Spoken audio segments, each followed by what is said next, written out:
Wicked Storytime presents The Adventure of the Devil's Foot by Sir Arthur Conan Doyle. Please remember to hit like and subscribe to support this channel. In recording from time to time some of the curious experiences and interesting recollections which I associate with my long and intimate friendship with Mr. Sherlock Holmes, I have continually been faced by difficulties caused by his own aversion to publicity. To his sombre and cynical spirit, all popular applause was always abhorrent, and nothing amused him more at the end of a successful case than to hand over the actual exposure to some orthodox official, and to listen with a mocking smile to the general chorus of misplaced congratulation. It was indeed this attitude upon the part of my friend, and certainly not any lack of interesting material, which has caused me of late years to lay very few of my records before the public. My participation in some of his adventures was always a privilege which entailed discretion and reticence upon me. It was then with considerable surprise that I received a telegram from Holmes last Tuesday. He's never been known to write where a telegram would serve, in the following terms: "Why not tell them of the Cornish horror? Strangest case I have handled." I have no idea what backward sweep of memory had brought the matter fresh to his mind, or what freak had caused him to desire that I should recount it. But I hasten, before another cancelling telegram may arrive, to hunt out the notes which give me the exact details of the case, and to lay the narrative before my readers. It was then, in the spring of the year 1897, that Holmes' iron constitution showed some symptoms of giving way in the face of constant hard work of a most exacting kind, aggravated perhaps by occasional indiscretions of his own. In March of that year, Dr. Moore Agar of Harley Street, whose dramatic introduction to Holmes I may some day recount, gave positive injunctions that the famous private agent lay aside all his cases and surrender himself to complete rest if he wished to avert an absolute breakdown. The state of his health was not a matter in which he himself took the faintest interest, for his mental detachment was absolute, but he was induced at last, on the threat of being permanently disqualified from work, to give himself a complete change of scene and air. Thus it was that in the early spring of that year we found ourselves together in a small cottage near Poldhu Bay, at the further extremity of the Cornish peninsula. It was a singular spot, and one peculiarly well suited to the grim humour of my patient. From the windows of our little whitewashed house, which stood high upon a grassy headland, we looked down upon the whole sinister semicircle of Mounts Bay, that old death-trap of sailing vessels, with its fringe of black cliffs and surge-swept reefs, on which innumerable seamen have met their end. With a northerly breeze, it lies placid and sheltered, inviting the storm-tossed craft to tack into it for rest and protection. Then come the sudden swirl round of the wind, the blistering gale from the southwest, the dragging anchor, the lee shore, and the last battle in the creaming breakers. The wise mariner stands far out from that evil place. On the land side, our surroundings were as sombre as on the sea. It was a country of rolling moors, lonely and dun-coloured, with an occasional church tower to mark the site of some old-world village. In every direction, upon these moors, there were traces of some vanished race which had passed utterly away, and left as its sole record strange monuments of stone, irregular mounds which contained the burned ashes of the dead, and curious earthworks which hinted at prehistoric strife. The glamour and mystery of the place, with its sinister atmosphere of forgotten nations, appealed to the imagination of my friend, and he spent much of his time in long walks and solitary meditations upon the moor.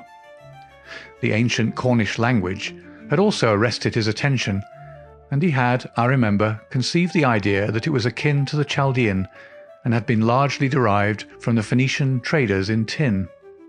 He had received a consignment of books upon philology, and was settling down to develop this thesis, when suddenly, to my sorrow and to his unfeigned delight, we found ourselves, even in that land of dreams, plunged into a problem at our very doors, which was more intense more engrossing and infinitely more mysterious than any of those which had driven us from London.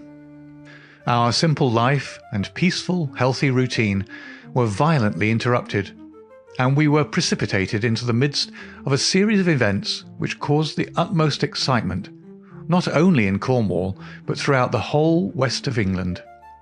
Many of my readers may retain some recollection of what was called at the time the Cornish Horror, though a most imperfect account of the matter reached the London press. Now, after 13 years, I will give the true details of this inconceivable affair to the public. I have said that scattered towers marked the villages which dotted this part of Cornwall. The nearest of these was the hamlet of Tredannick Wallace, where the cottages of a couple of hundred inhabitants clustered round an ancient moss-grown church. The vicar of the parish, Mr. Roundhay, was something of an archaeologist, and as such Holmes had made his acquaintance. He was a middle-aged man, portly and affable, with a considerable fund of local lore. At his invitation, we had taken tea at the vicarage and had come to know also Mr. Mortimer Tregennis, an independent gentleman who increased the clergyman's scanty resources by taking rooms in his large, straggling house. The vicar, being a bachelor, was glad to come to such an arrangement, though he had little in common with his lodger, who was a thin, dark, spectacled man with a stoop which gave the impression of actual physical deformity. I remember that during our short visit we found the vicar garrulous, but his lodger strangely reticent, a sad-faced, introspective man, sitting with averted eyes, brooding apparently upon his own affairs. These were the two men who entered abruptly into our little sitting-room on Tuesday, March the 16th, shortly after our breakfast hour, as we were smoking together, preparatory to our daily excursion upon the moors. "Mr. Holmes," said the vicar in an agitated voice, "the most extraordinary and tragic affair has occurred during the night. It is the most unheard-of business. We can only regard it as a special providence that you should chance to be here at the time, for in all England you are the one man we need." I glared at the intrusive vicar with no very friendly eyes, but Holmes took his pipe from his lips and sat up in his chair like an old hound who hears the view hallo. He waved his hand to the sofa, and our palpitating visitor with his agitated companion sat side by side upon it. Mr. Mortimer Tregennis was more self-contained than the clergyman, but the twitching of his thin hands and the brightness of his dark eyes showed that they shared a common emotion. "Shall I speak or you?" he asked of the vicar. "Well, as you seem to have made the discovery, whatever it may be, and the vicar to have had it second-hand, perhaps you'd better do the speaking," said Holmes. I glanced at the hastily clad clergyman with the formally dressed lodger seated beside him, and was amused at the surprise which Holmes's simple deduction had brought to their faces. "Perhaps I'd best say a few words first," said the vicar, "and then you can judge if you will listen to the details from Mr. Tregennis, or whether we should not hasten at once to the scene of this mysterious affair. I may explain, then, that our friend here spent last evening in the company of his two brothers, Owen and George, and of his sister Brenda, at their house of Tredannick Wallace, which is near the old stone across upon the moor. He left them shortly after 10 o'clock, playing cards round the dining-room table, in excellent health and spirits. This morning, being an early riser, he walked in that direction before breakfast, and was overtaken by the carriage of Dr. Richards, who explained that he had just been sent for on a most urgent call to Tredannick Wallace. Mr. Mortimer Tregennis naturally went with him. When he arrived at Tredannick Wallace, he found an extraordinary state of things. His two brothers and his sister were seated round the table exactly as he left them, the cards still spread in front of them, and the candles burned down to their sockets. The sister lay back stone dead in her chair, while the two brothers sat on each side of her, laughing, shouting, and singing, the senses stricken clean out of them. All three of them, the dead woman and the two demented men, retained upon their faces an expression of the utmost horror, a convulsion of terror which was dreadful to look upon. There was no sign of the presence of anyone in the house, except Mrs. Porter, the old cook and housekeeper, who declared that she had slept deeply and heard no sound during the night. Nothing had been stolen or disarranged, and there is absolutely no explanation of what the horror can be which has frightened a woman to death and two strong men out of their senses. There's the situation, Mr. Holmes, in a nutshell, and if you can help us to clear it up, you will have done a great work." I had hoped that in some way I could coax my companion back into the quiet which had been the object of our journey. But one glance at his intense face and contracted eyebrows told me how vain was now the expectation. He sat for some little time in silence, absorbed in the strange drama which had broken in upon our peace. "I will look into this matter," he said at last. "On the face of it, it would appear to be a case of very exceptional nature. Have you been there yourself, Mr. Roundhay?" "No, Mr. Holmes. Mr. Tregennis brought back the account to the vicarage, and I at once hurried over with him to consult you." "How far is it to the house where this singular tragedy occurred?" "About a mile inland." "Then we shall walk over together. But before we start, I must ask you some questions, Mr. Mortimer Tregennis." The other had been silent all this time, but I had observed that his more controlled excitement was even greater than the obtrusive emotion of the clergyman. He sat with a pale, drawn face, his anxious gaze fixed upon Holmes, and his thin hands clasped convulsively together. His pale lips quivered as he listened to the dreadful experience which had befallen his family, and his dark eyes seemed to reflect something of the horror of the scene. "Ask what you like, Mr. Holmes," said he eagerly. "It is a bad thing to speak of, but I will answer you the truth." "Tell me about last night." "Well, Mr. Holmes, I supped there, as the vicar has said, and my elder brother George proposed a game of whist afterwards. We sat down about 9 o'clock. It was 10:15 when I moved to go. I left them all round the table, as merry as could be." "Who let you out?" "Mrs. Porter had gone to bed, so I let myself out. I shut the hall door behind me. The window of the room in which they sat was closed, but the blind was not drawn down. There was no change in door or window this morning, or any reason to think that any stranger had been to the house. Yet there they sat, driven clean mad with terror, and Brenda lying dead of fright with her head hanging over the arm of the chair. I'll never get the sight of that room out of my mind, so long as I live." "The facts as you state them are certainly most remarkable," said Holmes. "I take it that you have no theory yourself which can in any way account for them?" "It's devilish, Mr. Holmes, devilish," cried Mortimer Tregennis. "It is not of this world. Something has come into that room which has dashed the light of reason from their minds. What human contrivance could do that?" "I fear," said Holmes, "that if the matter is beyond humanity, it is certainly beyond me. Yet we must exhaust all natural explanations before we fall back upon such a theory as this. As to yourself, Mr. Tregennis, I take it you were divided in some way from your family since they lived together and you had some rooms apart." "That is so, Mr. Holmes, though the matter is past and done with. We were a family of tin miners at Redruth, but we sold our venture to a company and so retired with enough to keep us.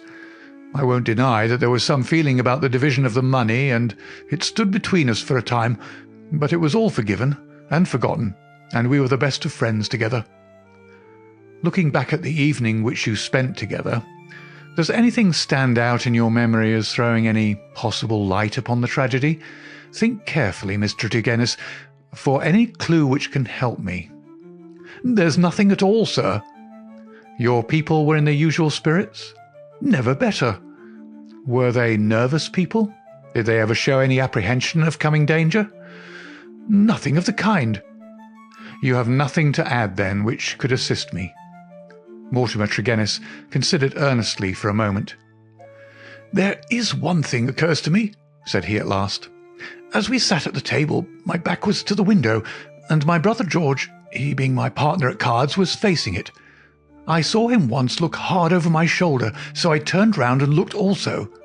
The blind was up and the window shut, but I could just make out the bushes on the lawn, and it seemed to me for a moment that I saw something moving among them. I couldn't even say if it was man or animal, but I just thought there was something there.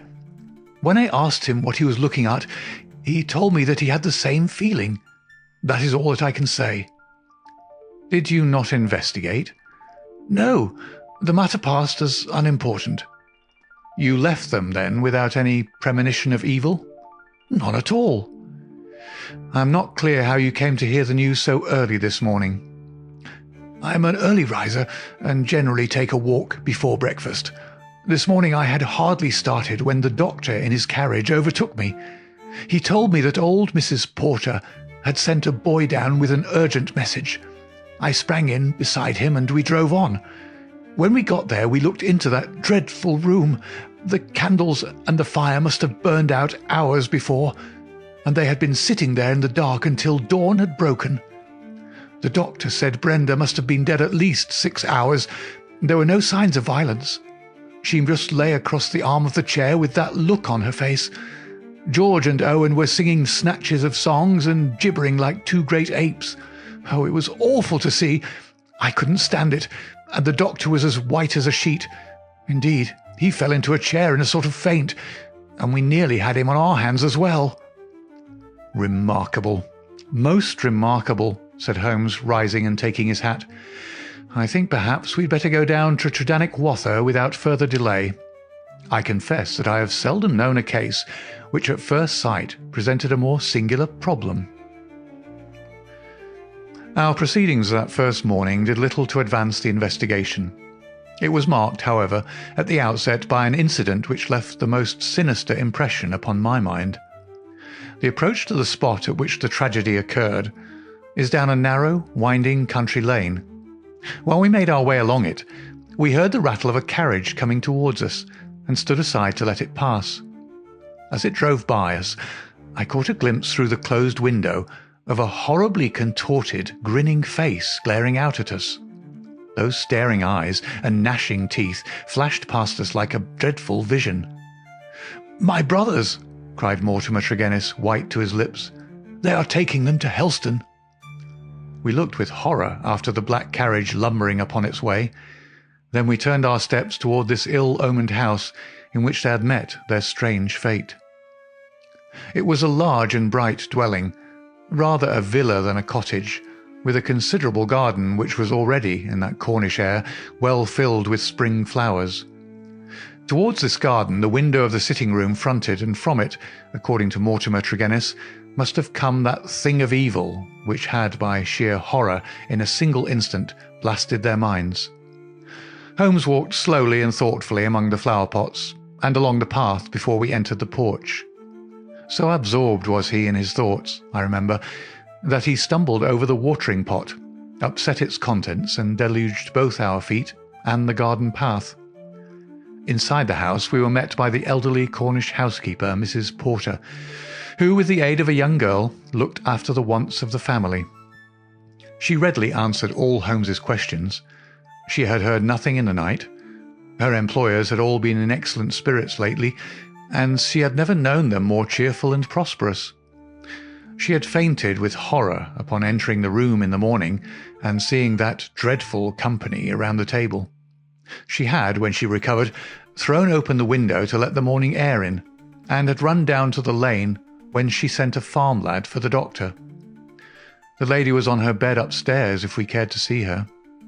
It took 4 strong men to get the brothers into the asylum carriage. She would not herself stay in the house another day, and was starting that very afternoon to rejoin her family at St. Ives. We ascended the stairs and viewed the body. Miss Brenda Tregennis had been a very beautiful girl, though now verging upon middle age. Her dark, clear-cut face was handsome even in death, but there still lingered upon it something of that convulsion of horror which had been her last human emotion. From her bedroom we descended to the sitting-room, where this strange tragedy had actually occurred. The charred ashes of the overnight fire lay in the grate. On the table were the 4 guttered and burned-out candles, with the cards scattered over its surface. The chairs had been moved back against the walls, but all else was as it had been the night before. Holmes paced with light, swift steps about the room. He sat in the various chairs, drawing them up and reconstructing their positions. He tested how much of the garden was visible. He examined the floor, the ceiling, and the fireplace, but never once did I see that sudden brightening of his eyes and tightening of his lips which would have told me that he saw some gleam of light in this utter darkness. "Why a fire?" he asked once. "Had they always a fire in this small room on a spring evening?" Mortimer Tregennis explained that the night was cold and damp. For that reason, after his arrival, the fire was lit. "What are you going to do now, Mr. Holmes?" he asked. My friend smiled and laid his hand upon my arm. "I think, Watson, that I shall resume that course of tobacco poisoning which you have so often and so justly condemned," said he. "With your permission, gentlemen, we will now return to our cottage, for I am not aware that any new factor is likely to come to our notice here. I will turn the facts over in my mind, Mr. Tregennis, and should anything occur to me, I will certainly communicate with you and the vicar. In the meantime, I wish you both good morning." It was not until long after we were back in Poldhu Cottage that Holmes broke his complete and absorbed silence. He sat coiled in his armchair, his haggard and ascetic face hardly visible amid the blue swirl of his tobacco smoke, his black brows drawn down, his forehead contracted, his eyes vacant and far away. Finally, he laid down his pipe and sprang to his feet. "It won't do, Watson," said he with a laugh. "Let us walk along the cliffs together and search for flint arrows. We're more likely to find them than clues to this problem. To let the brain work without sufficient material is like racing an engine. It racks itself to pieces. The sea air, sunshine, and patience, Watson. All else will come. Now let us calmly define our position, Watson," he continued as we skirted the cliffs together. "Let us get a firm grip of the very little which we do know, so that when fresh facts arise we may be ready to fit them into their places. I take it, in the first place, that neither of us is prepared to admit diabolical intrusions into the affairs of men. Let us begin by ruling that entirely out of our minds. Very good. There remain 3 persons who have been grievously stricken by some conscious or unconscious human agency. That is firm ground. Now, when did this occur? Evidently, assuming his narrative to be true, it was immediately after Mr. Mortimer Tregennis had left the room. That is a very important point. The presumption is that it was within a few minutes afterwards. The cards still lay upon the table. It was already past their usual hour for bed, yet they had not changed their position or pushed back their chairs. I repeat, then, that the occurrence was immediately after his departure, and not later than 11 o'clock last night. Our next obvious step is to check, so far as we can, the movements of Mortimer Tregennis after he left the room. In this there is no difficulty, and they seem to be above suspicion. Knowing my methods as you do, you were, of course, conscious of the somewhat clumsy water-pot expedient by which I obtained a clearer impress of his foot than might otherwise have been possible. The wet, sandy path took it admirably. Last night was also wet, you will remember, and it was not difficult, having obtained a sample print, to pick out his track among others and to follow his movements. He appears to have walked away swiftly in the direction of the vicarage. If, then, Mortimer Tregennis disappeared from the scene, and yet some outside person affected the card players, how can we reconstruct that person, and how was such an impression of horror conveyed? Mrs. Porter may be eliminated. She is evidently harmless. Is there any evidence that someone crept up to the garden window and in some manner produced so terrific an effect that he drove those who saw it out of their senses?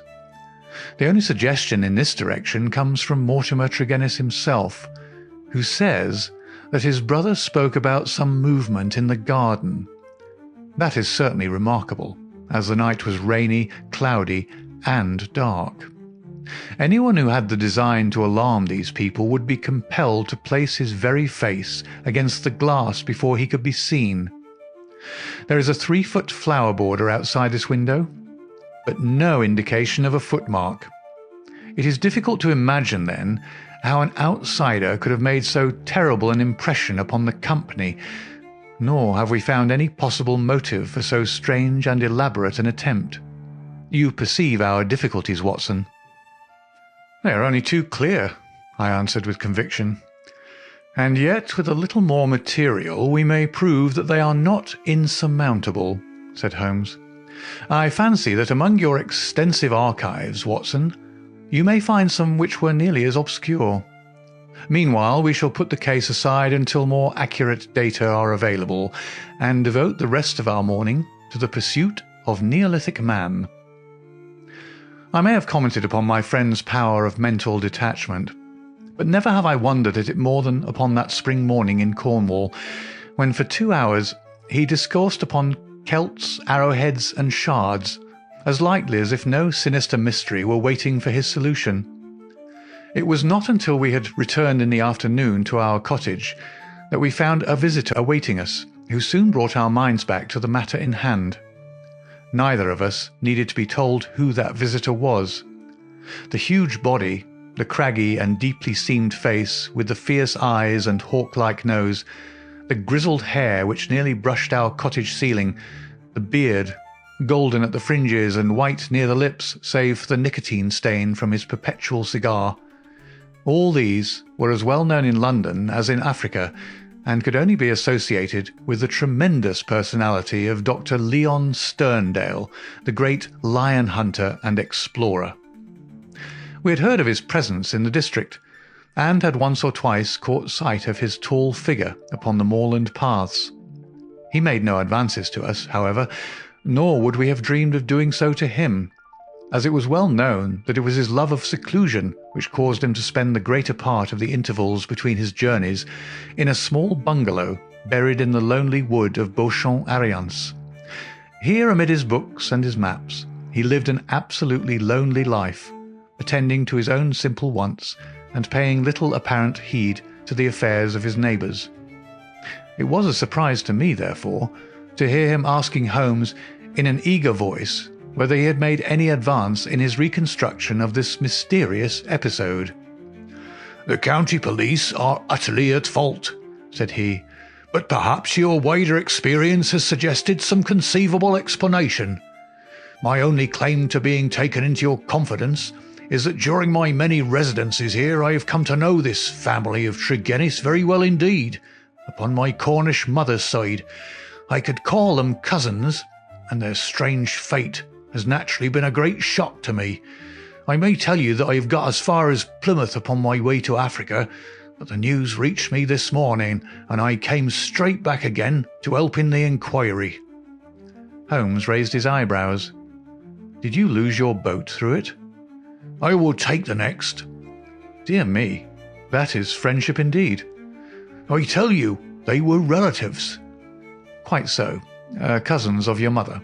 Was your baggage aboard the ship?" "Some of it, but the main part at the hotel." "I see. But surely this event could not have found its way into the Plymouth morning papers?" "No, sir. I had a telegram." "Might I ask from whom?" A shadow passed over the gaunt face of the explorer. "You are very inquisitive, Mr. Holmes." "It is my business."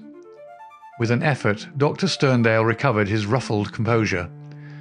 "I have no objection to telling you," he said.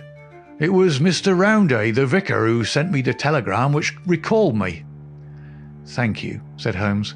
"I may say in answer to your original question that I have not cleared my mind entirely on the subject of this case, but that I have every hope of reaching some conclusion. It would be premature to say more." "Perhaps you would not mind telling me if your suspicions point in any particular direction?" "No, I can hardly answer that." "Then I have wasted my time and need not prolong my visit." The famous doctor strode out of our cottage in considerable ill humour, and within 5 minutes Holmes had followed him. I saw him no more until the evening, when he returned with a slow step and haggard face, which assured me that he had made no great progress with his investigation. He glanced at a telegram which awaited him and threw it into the grate. "From the Plymouth Hotel, Watson," he said. "I learned the name of it from the vicar, and I wired to make certain that Dr. Leon Sterndale's account was true. It appears that he did indeed spend last night there, and that he has actually allowed some of his baggage to go on to Africa, while he returned to be present at this investigation. What do you make of that, Watson?" "He's deeply interested." "Deeply interested, yes. There is a thread here which we have not yet grasped, and which might lead us through the tangle. Cheer up, Watson, for I am very sure that our material has not yet all come to hand. When it does, we may soon leave our difficulties behind us."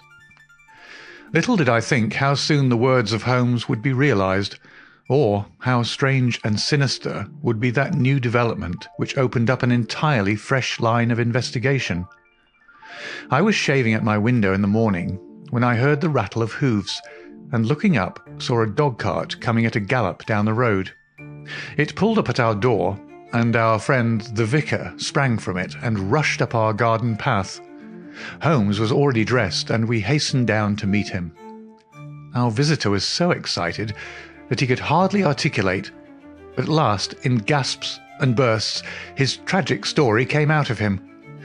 "We are devil-ridden, Mr. Holmes. My poor parish is devil-ridden," he cried. "Satan himself is loose in it. We are given over into his hands." He danced about in his agitation, a ludicrous object if it were not for his ashy face and startled eyes. Finally he shot out his terrible news.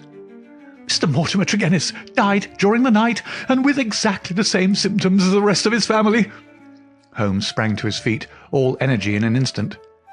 "Can you fit us both into your dog-cart?" "Yes, I can." "Then, Watson, we will postpone our breakfast. Mr. Roundhay, we are entirely at your disposal. Hurry, hurry, before things get disarranged." The lodger occupied 2 rooms at the vicarage, which were in an angle by themselves, the one above the other. Below was a large sitting-room, above his bedroom. They looked out upon a croquet lawn which came up to the windows. We had arrived before the doctor or the police, so that everything was absolutely undisturbed. Let me describe exactly the scene as we saw it upon that misty March morning. It has left an impression which can never be effaced from my mind. The atmosphere of the room was of a horrible and depressing stuffiness. The servant, who had first entered, had thrown up the window, or it would have been even more intolerable. This might partly be due to the fact that a lamp stood flaring and smoking on the centre table. Beside it sat the dead man, leaning back in his chair, his thin beard projecting, his spectacles pushed up onto his forehead, and his lean dark face turned towards the window and twisted into the same direction of terror which had marked the features of his dead sister. His limbs were convulsed, and his fingers contorted, as though he had died in a very paroxysm of fear. He was fully clothed, though there were signs that his dressing had been done in a hurry. We had already learned that his bed had been slept in, and that the tragic end had come to him in the early morning. One realized the red-hot energy which underlay Holmes's phlegmatic exterior when one saw the sudden change which came over him from the moment that he entered the fatal apartment. In an instant he was tense and alert, his eyes shining, his face set, his limbs quivering with eager activity. He was out on the lawn, in through the window, round the room, and up into the bedroom, for all the world like a dashing foxhound drawing a cover. In the bedroom he made a rapid cast around, and ended by throwing open the window, which appeared to give him some fresh cause for excitement, for he leaned out of it with loud ejaculations of interest and delight. Then he rushed down the stair, out through the open window, threw himself upon his face on the lawn, sprang up and into the room once more, all with the energy of the hunter who is at the very heels of his quarry. The lamp, which was an ordinary standard, he examined with minute care, making certain measurements upon its bowl. He carefully scrutinized with his lens the talc shield which covered the top of the chimney and scraped off some ashes which adhered to its upper surface, putting some of them into an envelope, which he placed in his pocket-book. Finally, just as the doctor and the official police put in an appearance, he beckoned to the vicar, and we all three went out upon the lawn. "I am glad to say that my investigation has not been entirely barren," he remarked. "I cannot remain to discuss the matter with the police, but I should be exceedingly obliged, Mr. Roundhay, if you would give the inspector my compliments and direct his attention to the bedroom window and to the sitting-room lamp. Each is suggestive, and together they are almost conclusive. If the police would desire further information, I shall be happy to see any of them at the cottage. And now, Watson, I think that perhaps we shall be better employed elsewhere." It may be that the police resented the intrusion of an amateur, or that they imagined themselves to be upon some hopeful line of investigation, but it is certain that we heard nothing from them for the next 2 days. During this time, Holmes spent some of his time smoking and dreaming in the cottage, but a greater portion in country walks which he undertook alone, returning after many hours without remark as to where he had been. One experiment served to show me the line of his investigation. He had bought a lamp which was the duplicate of the one which had burned in the room of Mortimer Tregennis on the morning of the tragedy. This he filled with the same oil as that used at the vicarage, and he carefully timed the period which it would take to be exhausted. Another experiment which he made was of a more unpleasant nature, and one which I am not likely ever to forget. "You will remember, Watson," he remarked one afternoon, "that there is a single common point of resemblance in the varying reports which have reached us. This concerns the effect of the atmosphere of the room in each case upon those who had first entered it. You will recollect that Mortimer Tregennis, in describing the episode of his last visit to his brother's house, remarked that the doctor, on entering the room, fell into a chair. You had forgotten? Well, I can answer for it that it was so. Now, you will remember also that Mrs. Porter, the housekeeper, told us that she herself fainted upon entering the room, and had afterwards opened the window in the second case, that of Mortimer Tregennis himself. You cannot have forgotten the horrible stuffiness of the room when we arrived, though the servant had thrown open the window. That servant, I found upon inquiry, was so ill that she had gone to her bed. You will admit, Watson, that these facts are very suggestive. In each case there is evidence of a poisonous atmosphere. In each case also there is combustion going on in the room. In the one case a fire, in the other a lamp. The fire was needed, but the lamp was lit, as a comparison of the oil consumed will show, long after it was broad daylight. Why? Surely because there is some connection between three things: the burning, the stuffy atmosphere, and finally, the madness or death of those unfortunate people. That is clear, is it not? It would appear so. At least we may accept it as a working hypothesis. We will suppose, then, that something was burned in each case which produced an atmosphere causing strange toxic effects. Very good. In the first instance, that of the Tregennis family, this substance was placed in the fire. Now the window was shut, but the fire would naturally carry fumes to some extent up the chimney. Hence one would expect the effects of the poison to be less than in the second case, where there was less escape for the vapour. The result seems to indicate that it was so, since in the first case only the woman, who had presumably the more sensitive organism, was killed, the others exhibiting that temporary or permanent lunacy which is evidently the first effect of the drug. In the second case the result was complete. The facts, therefore, seem to bear out the theory of a poison which worked by combustion. With this train of reasoning in my head, I naturally looked about in Mortimer Tregennis's room to find some remains of this substance. The obvious place to look was the talc shelf, or smoke guard of the lamp.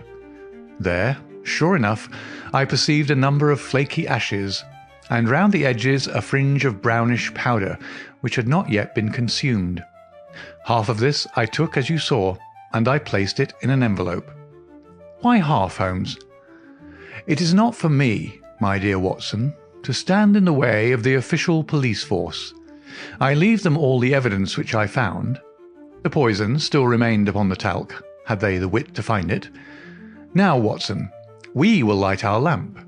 We will, however, take the precaution to open our window to avoid the premature decease of two deserving members of society, and you will seat yourself near that open window in an armchair, unless, like a sensible man, you determine to have nothing to do with the affair.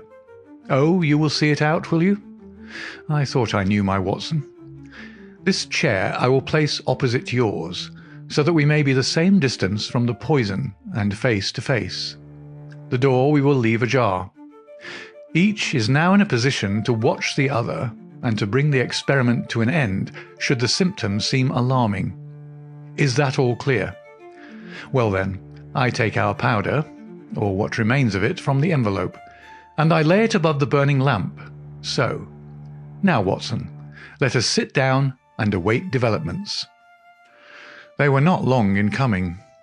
I had hardly settled in my chair before I was conscious of a thick, musky odour, subtle and nauseous. At the very first whiff of it, my brain and my imagination were beyond all control.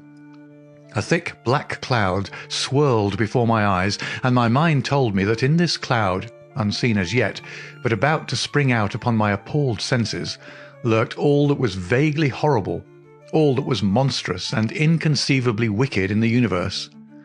Vague shapes swirled and swam amid the dark cloud bank, each a menace and a warning of something coming, the advent of some unspeakable dweller upon the threshold whose very shadow would blast my soul. A freezing horror took possession of me. I felt that my hair was rising, that my eyes were protruding, that my mouth was opened and my tongue like leather. The turmoil within my brain was such that something must surely snap. I tried to scream and was vaguely aware of some hoarse croak which was my own voice, but distant and detached from myself. At the same moment, in some effort of escape, I broke through that cloud of despair and had a glimpse of Holmes's face, white, rigid and drawn with horror, the very look which I had seen upon the features of the dead. It was that vision which gave me an instant of sanity and of strength. I dashed from my chair, threw my arms round Holmes, and together we lurched through the door, and an instant afterwards had thrown ourselves down upon the grass plot, and were lying side by side, conscious only of the glorious sunshine which was bursting its way through the hellish cloud of terror which had girt us in. Slowly it rose from our souls like the mists from a landscape, until peace and reason had returned, and we were sitting upon the grass, wiping our clammy foreheads and looking with apprehension at each other to mark the last traces of that terrific experience which we had undergone. "Upon my word, Watson," said Holmes at last with an unsteady voice, "I owe you both my thanks and an apology.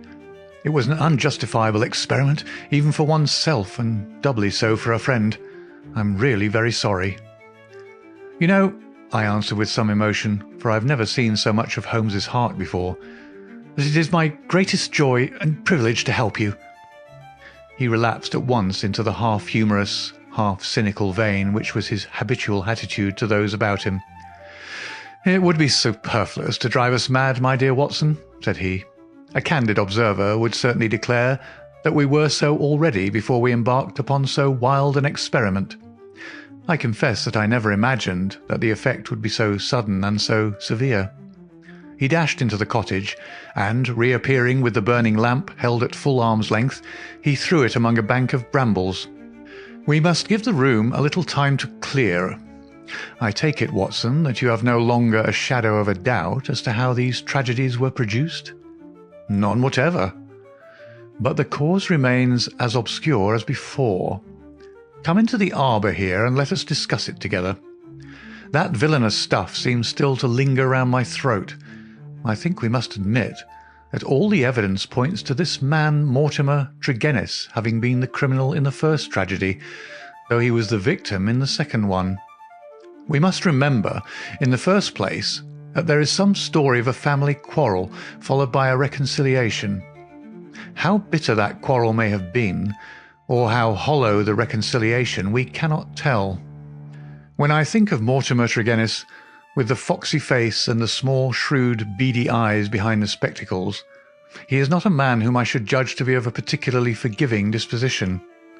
Well, in the next place, you will remember that this idea of someone moving in the garden, which took our attention for a moment from the real cause of the tragedy, emanated from him.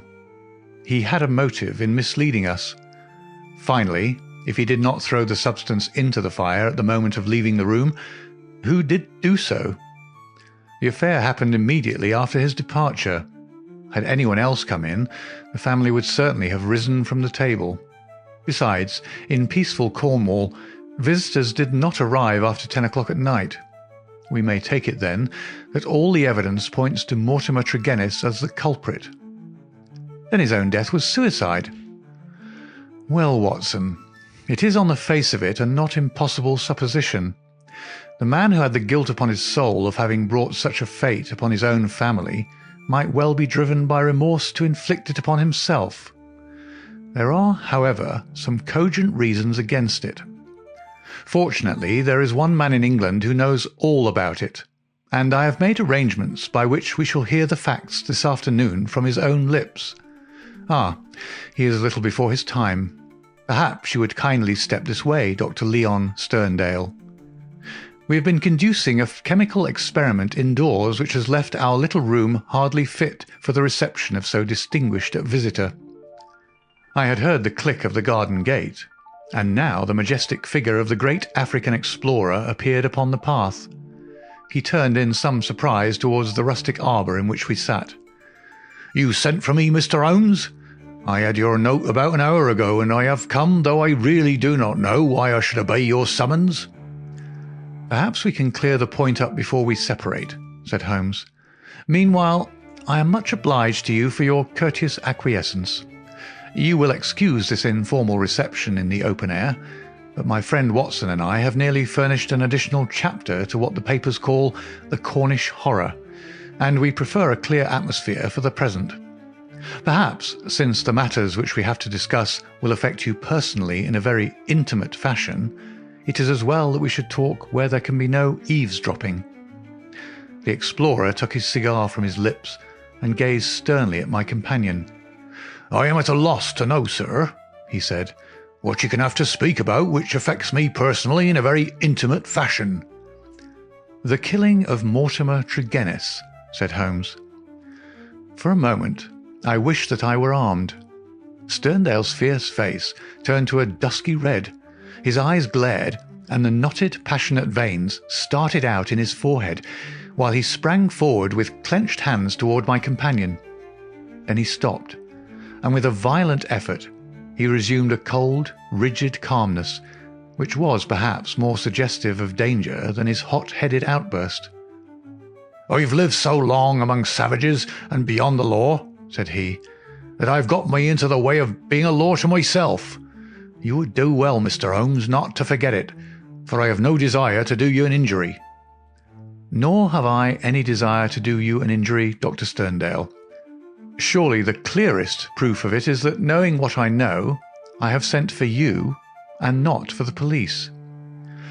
Sterndale sat down with a gasp, overawed for perhaps the first time in his adventurous life. There was a calm assurance of power in Holmes's manner which could not be withstood. Our visitor stammered for a moment, his great hands opening and shutting in his agitation. "What do you mean?" he asked at last. "If this is a bluff upon your part, Mr. Holmes, you've chosen a bad man for your experiment. Let us have no more beating about the bush. What do you mean?" "I will tell you," said Holmes. "And the reason why I tell you is that I hope frankness may beget frankness. What my next step may be will depend entirely upon the nature of your own defence." "My defence?" "Yes, sir." "My defence against what?" "Against the charge of killing Mortimer Tregennis." Sterndale mopped his forehead with his handkerchief. "Upon my word, you're getting on," said he. Do all your successes depend upon the prodigious power of bluff?" "The bluff," said Holmes sternly, "is upon your side, Dr. Leon Sterndale, and not upon mine. As a proof, I will tell you some of the facts upon which my conclusions are based.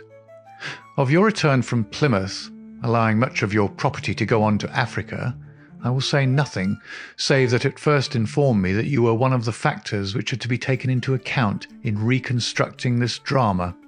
I came back. I have heard your reasons and regard them as unconvincing and inadequate. We will pass that. You came down here to ask me whom I suspected. I refused to answer you. You then went to the vicarage, waited outside it for some time, and finally returned to your cottage. How do you know that? I followed you. I saw no one.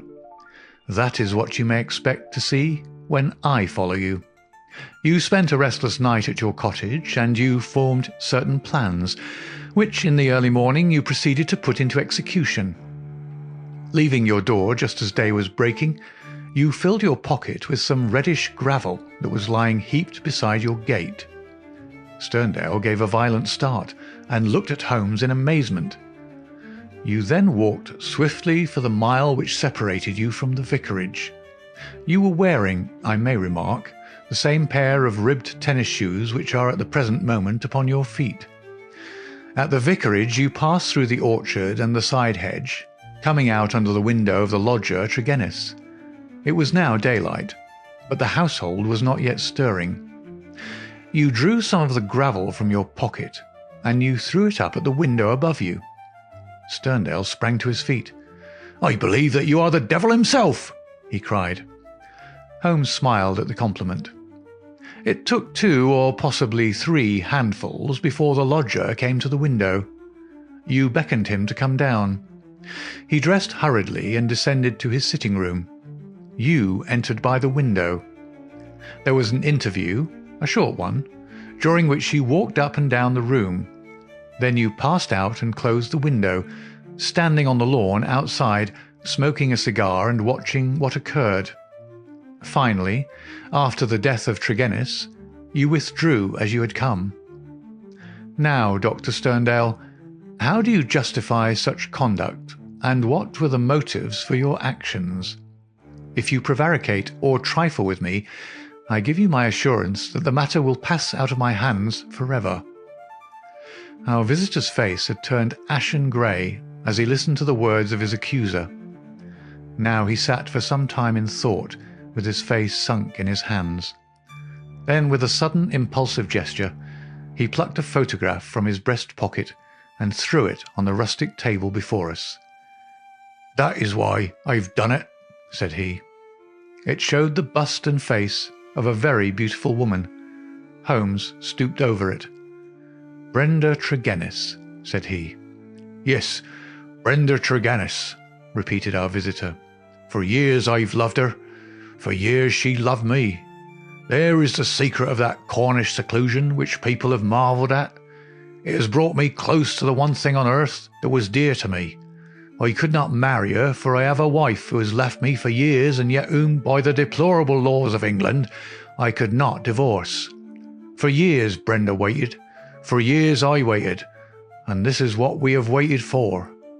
A terrible sob shook his great frame, and he clutched his throat under his brindled beard. Then, with an effort, he mastered himself and spoke on. "The vicar knew. He was in our confidence. He would tell you that she was an angel upon earth. That was why he telegraphed to me and I returned. What was my baggage or Africa to me when I learned that such a fate had come upon my darling? There you have the missing clue to my action, Mr. Holmes." "Proceed," said my friend. Dr. Sterndale drew from his pocket a paper packet and laid it upon that table. On the outside was written Radix Pedis Diaboli, with a red poison label beneath it. He pushed it toward me. "I understand that you are a doctor, sir. Have you ever heard of this preparation?" "Devil's foot root. No, I've never heard of it." "It is no reflection upon your professional knowledge," said he, "for I believe that, save for one sample in a laboratory at Buda, There is no other specimen in Europe. It has not yet found its way either into the pharmacopoeia or into the literature of toxicology. The root is shaped like a foot, half human, half goat-like, hence the fanciful name given by a botanical missionary. It's used as an ordeal poison by the medicine men in certain districts of West Africa, and is kept as a secret among them. This particular specimen I obtained under very extraordinary circumstances in the Ubangi country. He opened the paper as he spoke and disclosed a heap of reddish-brown, snuff-like powder. "Well, sir?" asked Holmes sternly. "I'm about to tell you, Mr. Holmes, all that actually occurred, for you already know so much that it's clearly to my interest that you should know all. I've already explained the relationship in which I stood to the Tregennis family. For the sake of the sister, I was friendly with the brothers. There was a family quarrel about money which estranged this man Mortimer, but it was supposed to be made up, and I afterwards met him as I did the others. He was a sly, subtle, scheming man. Several things arose which gave me a suspicion of him, but I had no cause for any positive quarrel. One day, only a couple of weeks ago, he came down to my cottage, and I showed him some of my African curiosities. Among other things, I exhibited this powder, and I told him of its strange properties, how it stimulates those brain centres which control the emotion of fear, and how either madness or death is the fate of the unhappy native who is subjected to the ordeal by the priest of his tribe. I told him also how powerless European science would be to detect it. How he took it, I cannot say, for I never left the room, but there is no doubt that it was then, while I was opening cabinets and stooping to boxes, that he managed to abstract some of that devil's foot root. I well remember how he plied me with questions as to the amount and the time that he was needed for its effect. I little dreamed that he could have a personal reason for asking. I thought no more of this matter until the vicar's telegram reached me at Plymouth. This villain had thought that I would be at sea before the news could reach me, and that I should be lost for years in Africa. But I returned at once, of course. I couldn't listen to the details without feeling assured that my poison had been used. I came round to see you on the chance that some other explanation had suggested itself to you. But there could be none. I was convinced that Mortimer Tregennis was the murderer, that for the sake of money, and with the idea perhaps that if the other members of his family were all insane, he would be the sole guardian of their joint property. He'd used the devil's foot powder upon them, driven two of them out of their senses, and killed his sister Brenda, the one human being whom I've ever loved or who has ever loved me. There was his crime. What was to be his punishment? Should I appeal to the law? Where were my proofs? I knew that the facts were true, but could I help to make a jury of countrymen believe so fantastic a story? I might or I might not, but I could not afford to fail. My soul cried out for revenge. I have said to you once before, Mr. Holmes, that I have spent much of my life outside the law, as I have come at last to be a law to myself. So it was even now. I determined that the fate which he had given to others should be shared by himself. Either that, or I would do justice upon him with my own hand. In all England there can be no man who sets less value upon his own life than I do at the present moment. Now, I've told you all. You have yourself supplied the rest. I did as you say after a restless night, set off early from my cottage. I foresaw the difficulty of arousing him, so I gathered some gravel from the pile which you have mentioned, and I used it to throw up to his window. He came down and admitted me through the window of the sitting-room. I laid his offence before him. I told him that I had come both as judge and executioner. The wretch sank into a chair, paralysed at the sight of my revolver. I lit the lamp, but the powder above it, and stood outside the window, ready to carry out my threat to shoot him should he try to leave the room. In 5 minutes he died. My God, how he died! But my heart was flint, for he endured nothing which my innocent darling had not felt before him. There's my story, Mr. Holmes. Perhaps if you loved a woman, you'd have done as much yourself. At any rate, I'm in your hands. You can take what steps you like. As I've already said, there's no man living who can fear death less than I do." Holmes sat for some little time in silence. "What were your plans?" he asked at last. "I had intended to bury myself in Central Africa. My work there is but half finished."